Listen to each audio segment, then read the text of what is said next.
Bom dia, 801. Tudo bom? Então, mandei para vocês. A gente fechou o primeiro bimestre, exercício de revisão, filme e tudo mais. Então, a gente vai começar a partir dessa semana o segundo bimestre. Vou colocar também o gabarito daquela atividade de revisão, né, da semana passada. E hoje a gente começa aqui, tá com a apostila, página 14, tá? Coloca aqui em cima para mim, por favor, 7/5 e sublinha, por favor, o segundo bimestre. Então, esse capítulo, eu vou dividir em duas partes, porque ele é um pouquinho grande, e a gente vai trabalhar com uma coisa que eu acho, assim, bem interessante, ainda mais nessa parte de arte, que se chama gramática visual, figura e fundo, né? Quando a gente vai fazer um desenho, uma pintura, ou a gente vai observar até uma obra de arte, tem coisas que chamam a atenção. A gente tem a imagem e tem o fundo, a figura e o fundo, né? E elas se acoplam. Você não pode só desenhar e deixar o fundo solto, entendeu? Então, aqui tem, né, quando a gente vai trabalhar, como eu falei aqui, o quadro, escultura, fotografia, publicidade, tudo. Dos olhos a gente tem as formas, objetos, como realmente são. Tudo chama atenção.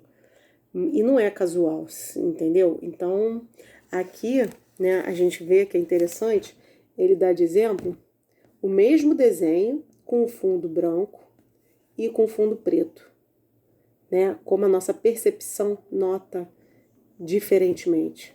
E aqui embaixo também, duas imagens que faz aquela brincadeira, né? Aqui a gente vê a taça e se você olhar a figura, aqui é a taça. Se você olhar as duas imagens de rosto, você vê em azul as duas imagens do rosto.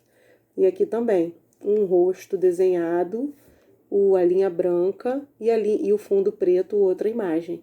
Então tem essa brincadeira, tem várias imagens que fazem essa brincadeira de você ver uma coisa com o fundo e a figura, né? Que na verdade a palavra escrita é o L, o I, o A e o R, a palavra liar.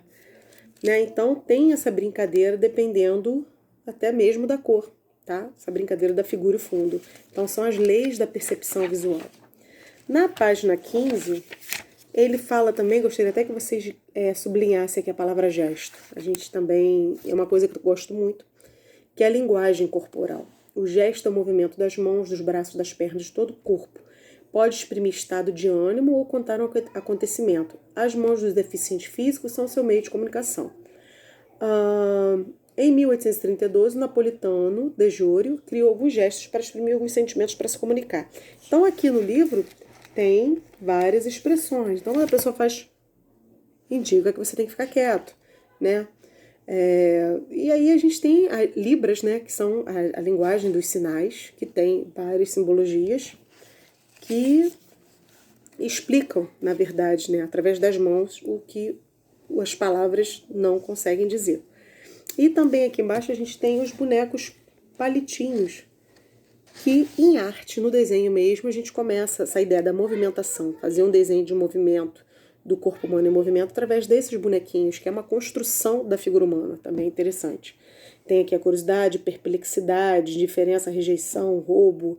Então, só a maneira do bonequinho, né, da postura, a gente já sabe mais ou menos qual é a ideia que se quer dar.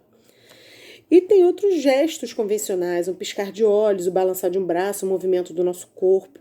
E alguns também fazem parte da nossa comunicação visual e sonora, por exemplo, os sinais luminosos, né, que são semáforos, faróis, gráficos e figurativos, né, que a gente tem os hospitais, escolas, campings, cabine telefônica, que são as placas, né, e os acústicos, que são os que a gente escuta, sirene de ambulância, polícia, de bombeiro. Então você escuta, você já sabe que tem eles estão passando. Sino de igreja, apito das fábricas, dos guardas, sinal da escola, que está acabando o tempo, o sinal do recreio, da saída e tudo mais.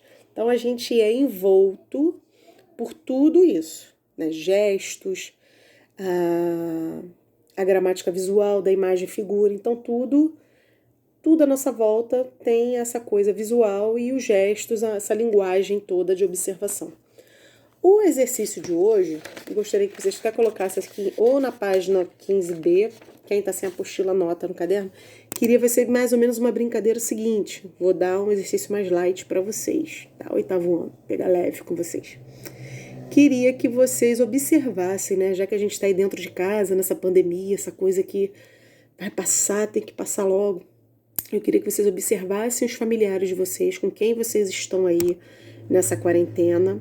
Observassem os gestos. Tem os gestos que se repetem, que a gente chama de cacuete, né? O que é um cacuete? São coisas que as pessoas repetem, gestos repetitivos, e as pessoas ficam fazendo sem a gente sentir. Quando você vê, a pessoa tá fazendo de novo, né? Que chega a ser até um pouco engraçado.